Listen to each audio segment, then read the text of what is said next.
Hi folks, Aaron Dorr here with Iowa Gun Owners. And as you guys probably know, the 2019 legislative session here in Des Moines is over. They adjourned Saturday afternoon and they are done for the year. And so gun owners are calling us in droves and emailing us and hitting us on Facebook trying to figure out what exactly did we get in 2019 where our gun rights are concerned. Because after all, as we all know, the only reason why we have Republican Governor Kim Reynolds is because gun owners stopped Fred Hubbell. The only reason why we have a pro-gun Republican legislature, pro-gun in name anyway, is because of gun owners. And so with gun owners doing the heavy lifting for election cycle after election cycle for the last 4 or 5 cycles in a row, what did we get from lawmakers in Des Moines because after all, they virtually all of them tell us how pro-gun they are. So what did we actually get?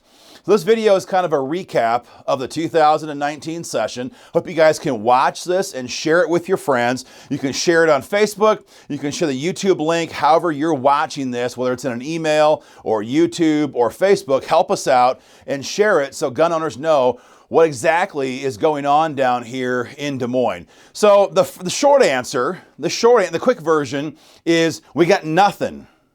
We got goose egg. Lawmakers in Des Moines, they cleaned up a mess they had made from last session early in January, but after that, we got nothing where our gun rights are concerned. You guys all know a story about constitutional carry. Senate File 165, we had about, well, to kind of recap, with this bill, IGO and myself personally spent a lot of time in bill drafting and getting this thing ready to go in November and December. We met with our bill sponsor, Brad Zahn, had the thing redrafted, had it all ready to go for prime time in January. Once session kicked off, we were there, as you guys know. Many of you guys were there and joined me as we lobbied all session for co-sponsors on this bill. We had, 12 or 14 or maybe 15 co-sponsors on Senate File 165. We had a House companion bill sponsored as well with Representative Jeff Shipley. Worked that process hard. Had, like I said, 12 to 15 co-sponsors on the Senate version of this bill. And we got the bill through subcommittee. I testified on behalf of IGO members across the state. We had folks there from all corners of the state who were there testifying the day of in that subcommittee in support of constitutional carry law. And don't forget the backdrop of this. This was all happening as South Dakota enacted constitutional carry, the very first bill that brand new Governor Kristi Noem signed into law. It was signed into law in Kentucky with Governor Matt Bevins, and the brand new governor in Oklahoma as well. The very first bill he signed into law was constitutional carry. So as state after state after state, literally 3 states in the course of maybe 6 weeks signed constitutional carry into law, we were pushing for the exact same bill here in Iowa. As you guys know, all the bill does is say if you are legally allowed to own firearms, you can carry that firearm with no need for government permission. No more having to pay fees or add your name to a government database just to carry a firearm. It's very straightforward. It was law in about 14 states when session began, or 13. It's changing so fast now, it's hard to keep it straight. It's law now in about 16 states across the country. Very common sense. Nothing new, nothing sensational. This is normative for gun policy these days in Republican-controlled red states. But what happened? What happened? The Iowa House, in particular, hates constitutional carry. The Iowa House leadership team, Matt Winchell, Speaker Uppmeyer, Leader Hagenow, they have been working since before session even began to kill this bill. When I met with Brad Zahn, Senator Zahn, who carried our bill in the Senate chamber, he told me about meetings he had been in the recent past in late December where he met with House leadership, and check this out, and the Iowa Firearms Coalition. They had these meetings at the Capitol trying to talk about gun policy for 2019. And all of them, Iowa House Republicans, the Iowa Firearms Coalition, all of them were staunchly opposed to any attempt to advance constitutional carry law here in Iowa. And so as this bill was moving in the Senate chamber, in the House, they worked overtime to kill the bill. First of all, they went around desk by desk by desk, talking to their colleagues and saying, don't you dare co-sponsor constitutional carry law here in Iowa. I had state reps who would approach me and say, look, I'm getting dozens and dozens and dozens of emails from Iowa gun owners members across the state. I want to co-sponsor, but I'm trying to keep the Iowa Firearms Coalition happy, and they're deathly opposed to your bill. Just imagine that, folks. The Iowa Firearms Coalition working overtime to kill constitutional carry in the backdrop throughout the 2019 session. And they were successful. Not a single House rep would co-sponsor constitutional carry law this year in Iowa. When I met with Speaker Pro Tem Matt Winchell, the guy who's been attacking pro-gun bills for years, the guy who has been wilting under the pressure of anti-gunners for years, I asked him, hey man, you gonna help us out? You gonna fight for gun owners? You gonna co-sponsor constitutional carry? And he said, I will never add my name onto that constitutional carry bill, not ever. And so as we began to crank up the heat in the House, because House leaders, I'm talking Steve Holt, the chairman of Judiciary, Jared Klein, the chairman of Public Safety, and Matt Winchell, Speaker Pro Tem, these three guys in particular were working the entire time behind the scenes to browbeat our bill sponsor and to make sure nobody else would co-sponsor that bill. And as other lawmakers, Republicans like Norland Momsen in the House and Chris Conyer in the Senate, Republicans, mind you, came out and attacked the bill publicly in the media at their forums and things like that, IGO did what we do. We held them accountable, we called them out, and we had gun owners in their districts contact them and say, why won't you fight for constitutional carry in the case of Steve Holt, in the case of Jared Klein, in the case of Matt Winchell, and then in the case of Chris Conyer and Norland Momsen, we said, what is wrong with you? Apologize for attacking our gun rights, especially constitutional carry law. And so here's how this broke. The day we passed subcommittee in the Senate chamber, we walked out of that chamber and Senator Jason Schultz turns on me and unloads, furious that we would dare criticize Representative Steve Holt. Now, Steve Holt is in Jason Schultz's seat over there in Western Iowa. He is one of the two House seats, with Matt Winchell being the other one of the two House reps that comprise Senator Schultz's seat. And so these two guys are yammering the entire time to Jason Schultz, telling him how much they hate the pressure from gun owners. And so Schultz tells us to stand down. And I told him, that's not what we do.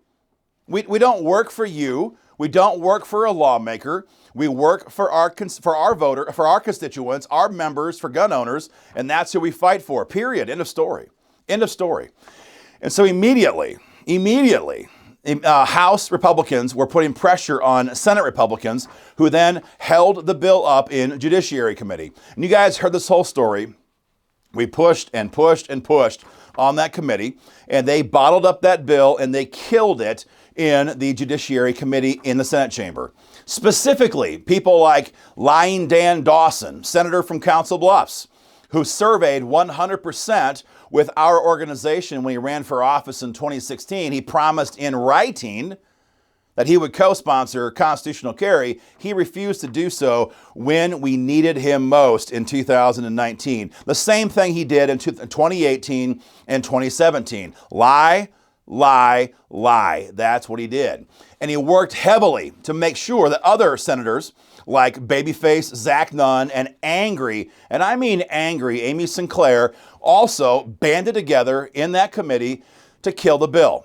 And so as we were exposing all of this, Brad Zahn totally wilted, as he has oftentimes done, and decided to stop pushing for the bill. And then Jason Schultz comes out and attacks Iowa gun owners, our leadership, our board, and you guys, most importantly, the members of Iowa gun owners, attacks IGO for daring to hold them accountable, for daring to tell the truth about these guys are killing the bill.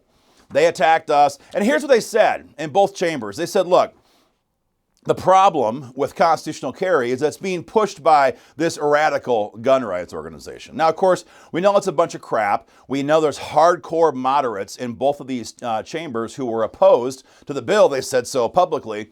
But to prove this point, I want to make sure you guys understand that once the fight for constitutional carry ended, they didn't just kill constitutional carry. You would think once our bill was done, they'd move other bills, right? For example, let's see, House File 636, the bill pushed by Matt Winchell, supposedly being pushed by Matt Winchell, that would allow parents to carry firearms when dropping off and picking up their children at school. That bill was introduced with much fanfare. That was the big compromise. That was the big substitution for constitutional carry. Now, this wasn't our bill, and we weren't behind this bill. So you would think if the problem with constitutional carry was Iowa gun owners, well, this bill, it should have sailed, right? What do you think happened to House File 636? That's right, it died. House leaders killed it. Same sort of bill over in the Senate chamber, SF 116. The bill sponsor, I believe, not 100% sure, the bill sponsor, I believe, Senator Jason Schultz, same thing. They introduce the bill, talk about it all the time, get it past the subcommittee, and what happens? Nothing. They kill the bill.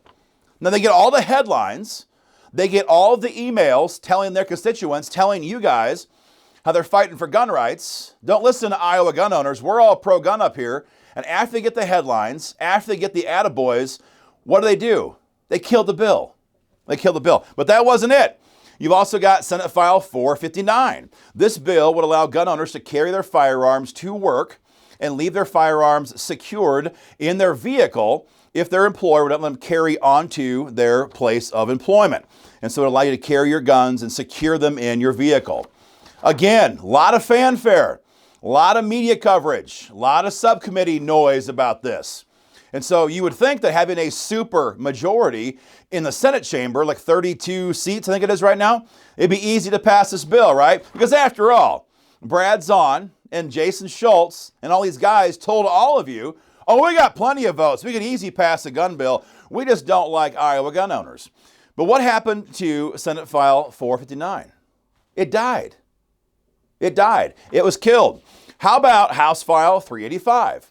Once Matt Winchell and House leaders saw how many tens of thousands of emails you guys sent in to the Iowa State House demanding action on constitutional carry, they knew they had a problem. And so Matt Winchell introduced his own version of constitutional carry, House File 385. Now, I heard at the time from insiders that he was daring us to see if we would lobby for and get behind his constitutional carry bill, because for a lot of these guys, this is only about credit. They don't care about the policy. They care about stroking their goatees and getting their faces perfectly coiffed in front of the mirror, in front of the camera, to be the cool guy in the news. But we're not in this for media. We're in this to fight for gun owners. And so the moment this bill went live, we were right there lobbying in favor of it, both on the state of Iowa's lobbyist declaration page and by statewide email. And we urged all of you to add your name to this bill and encourage lawmakers to pass HF 385. What happened to that bill? That's right, it died too. So Senate File 165, House File 118, Senate File 116, House File 636, House File 385, all of them, all of the gun bills, dead. They killed every single one. This is what our pro-gun majority in Des Moines did for us, did for you in 2019. Nothing. Nothing. Far from nothing. They attacked the very organization and the very members, the very grassroots gun owners who put these people in the majority in the first place. You see, it's very simple. Your job, our job as gun owners, as far as lawmakers are concerned, is to bleed for them every 2 years at election time, to give them our money, give them our votes, give them our volunteer time, and then you shut up. It's our turn. We're in charge here. We're in Des Moines. We're lawmakers. We're elected. We'll give you what we think you need. In the meantime, you just shut up until we come to you again in a year and a half and ask for your support in our re-election campaign. That is the message that we were given in 2019 from Iowa lawmakers. Don't forget, state after state after state was passing constitutional carry and a host of other pro-gun bills. In Iowa, we received nothing. Nothing. But these same lawmakers are already on their social media pages trying to gin up support for the elections in 2020. Guys like Dan Dawson, Lying Dan, and people like that. So that is kind of the full story on what happened. Iowa gun owners, you guys in this organization, we busted our tail, got the bill filed, got it drafted, got it filed, dozen plus co-sponsors, got it past the subcommittee, and the moderates who control both chambers, they attacked gun owners, they attacked this bill, and they killed it. They killed it. Some people have asked me, well, what the heck happened to Jason Schultz, Senator Schultz, because, I mean, he's been a pro-gun vote in the past. Isn't that correct? Yes, it is. See, here's the deal. You've got pro-gun lawmakers, and then you have people who will fight for gun rights, fight for gun owners, fight for the Second Amendment. But see, here's the dirty rotten secret. Lawmakers in Des Moines, the current crop that we have right now in both chambers, there's not a fighter anywhere in the caucuses, either caucus right now. So are there pro-gun votes? Yes. Are there lawmakers who will buck leadership and force a vote on pro-gun bills? Absolutely not. Absolutely not. Are there lawmakers who will work behind the scenes and go to the leadership team and say, what are we doing? Gun owners are our bread and butter. Gun owners are our grassroots constituents. Gun owners are our voters. And gun owners are the reason we have a Republican majority here in Des Moines. So we have to take care of gun owners. Will anybody do that? Absolutely not. And so in the case of Jason Schultz, I've known Jason for over a decade. And the only thing he ever wanted in life was to hold the gavel of a committee, to be Mr. Chairman. He's always wanted to be the chairman. Well, guess what? He's the chair of a committee right now, a big committee in Des Moines. And when you arrive at that position, and when you don't have a lot of guts, because we know he doesn't, everybody knows he doesn't. If you talk to him for 5 minutes, you know he doesn't. If you don't have a lot of guts, and all you want is to be loved by your leadership team and to be given that gavel, once you get it, you're not going to do anything to screw it up. That's how it works. Don't forget, when you're the chairman of a committee, or when you're leadership or speaker pro tem like Matt Winchell, you get far more PAC money from PACs, because the PACs don't care about rank and file. They care about people in Des Moines who can advance their agenda, or in some cases hold it back. And so PAC money flows very heavily to people who are in a position to carry water for organizations. That's why IGO has never flushed PAC money down the drain towards these types of limp lawmakers in Des Moines, because we're not here to buy our gun rights. These people are going to fight for us, or they're going to be exposed at election time. That's it. That's it. And so, guys, again, throughout this entire process, there was one constant in Des Moines. Gun owners like you all across the state flooded the Capitol with emails and phone calls and pressure demanding passage of constitutional carry. And for that, you are to be commended heavily. 30,000 plus emails inundated the Iowa Capitol this session from you guys. Thank you for that. That's the good news. The bad news, again, is that they killed every single gun bill. And people like Jason Schultz, people like Matt Winchell, people like Steve Holt, they have risen to the top of the pile of backstabbing liars and absolute chumps who will betray their grassroots to advance their own political career. That is what happened this year, in particular down here in Des Moines, guys. So the only question left then is, what do we do from here? Well, it's very simple. We have to remain active and organized and prepare to fight like crazy come 2020. Don't forget, next year is an election year. You already have people like Lying Dan Dawson all over social media trying all he can to repair his destroyed reputation over in Council Bluffs. Spend 5 minutes on his Facebook page. The guy's getting beat to death. So elections will be here before we know it. before we know it. And it's our job to hold the line and to make sure no gun control passes. That also was a great thing this session. You guys stopped the red flag gun seizure bill here in Des Moines. To hold the line, stop gun control, and be prepared to fight again with all we have in 2020, guys. If you're not yet a member of IGO, guys, now is the time. Visit joinigo.com. Joinigo.com, guys. Pass this video around, share it far and wide. More to come, guys. Thank you for all your attention to this video and all session long. We'll be in touch. Thanks.